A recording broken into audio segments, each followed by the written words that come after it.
Deuxième exemple. Dans un triangle MNP qui est rectangle en P, on connaît la longueur MN et on connaît la mesure de l'angle N qui est de 40 degrés. On demande de calculer une deuxième longueur. Donc on fait une figure. MNP est rectangle en P. Quelles sont les données de l'énoncé? Première chose, je connais la longueur MN qui fait 7. Je connais une mesure de l'angle N qui fait 40 degrés. Et on me demande de calculer la longueur NP.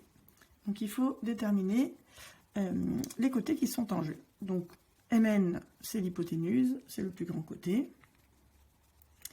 NP, qu'est-ce que c'est pour l'angle N? Eh bien, c'est le côté adjacent. Donc NP, c'est le côté adjacent.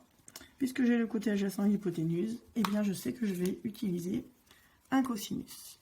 Donc, première étape, il faut indiquer qu'on est dans un triangle rectangle. Donc, MNP et rectangle en P. C'est ce qui va me permettre de faire de la trigonométrie. Donc, ici, on a dit que la formule qu'on allait utiliser, c'est le cosinus. Donc, le cosinus de mon angle MNP.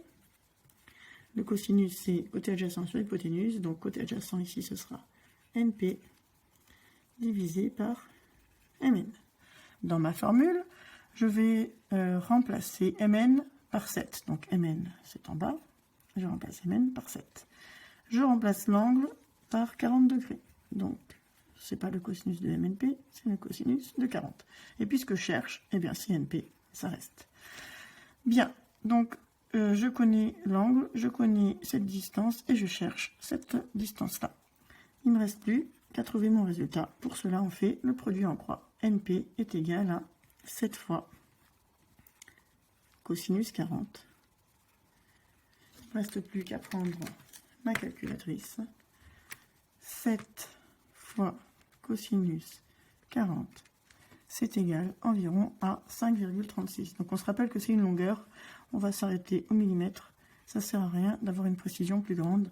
Donc 5,36, on va arrondir à 5,4 cm. Comme d'habitude, à chaque fois qu'on fait un exercice de ce genre-là, c'est toujours les 4 mêmes étapes. Première étape, je cite ma configuration. Je suis dans un triangle rectangle, c'est ce qui va me permettre de faire de la trigonométrie. Deuxième étape, je donne ma formule littérale. Je récite ma formule du cours. Le cosinus, c'est adjacent sur hypoténuse, mais dans le contexte de mon exercice. Troisième étape, je vais utiliser les données de l'énoncé et je les insère dans ma formule.